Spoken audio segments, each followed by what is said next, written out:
আসসালামু আলাইকুম। আমি রাহাত শান্তনু। প্রিয় প্রবাসী ভাই ও বোনেরা, গত 10 দিনের কম সময়ের মধ্যে আমরা যে অভূতপূর্ব একটা বিপ্লব ঘটিয়েছি, shutdown remittance, this is incredible, absolutely incredible. আপনাদের সকলকে আমার প্রাণ ঢালা অভিনন্দন। We know that Hasina is the biggest pathological liar in the history of Bangladesh. শুধু তাই না, হাসিনার প্রত্যেকটা নেতা, এমপি, মন্ত্রী, ব্যুরোক্রেটসদের সব টপ লেভেলের যত কর্মকর্তা আছে, পুলিশ, র্যাব বাহিনী, সব মিথ্যুকের মিথ্যুক। এরা একদম ক্যামেরার সামনে একদম নির্লজ্জের মতো মিথ্যা কথা বলে।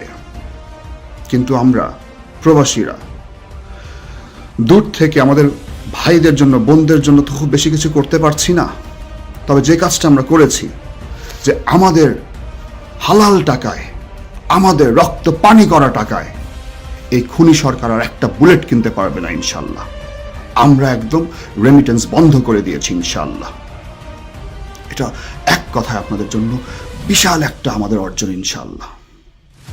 প্রিয় প্রবাসী ভাই ও বোনেরা, আমরা আরেকটু ধৈর্য ধরি। আমরা এই শাটডাউন রেমিটেন্সটাকে একদম কনস্ট্যান্টলি আমরা পারসিস্ট করি ইনশাল্লাহ। আমার যত ভাই ও বোন আছে সারা পৃথিবীর যেই প্রান্তে, প্রত্যেকে আমরা শপথ করব ইনশাল্লাহ, আমাদের একটা টাকা দিয়ে এই খুনির আমাদের ভাইদের জন্য আর বুলেট কিনতে পারবে না ইনশাল্লাহ। অলরেডি এই খুনি বাহিনী হাসিনা থেকে শুরু করে তার মন্ত্রী এমপিরা ভিক্ষা করা শুরু করেছে আমাদের কাছে, রেমিটেন্স ভিক্ষা। আমরা দিব না ইনশাল্লাহ, আমরা অনড় থাকব। এই তারুণ্যের জন্য, এই অসামান্য তারুণ্যের জন্য আমরা তো খুব বেশি কিছু করতে পারছি না।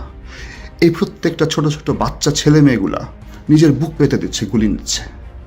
আমরা দূর থেকে প্রবাসে এতটুকু অন্তত করতে পারি।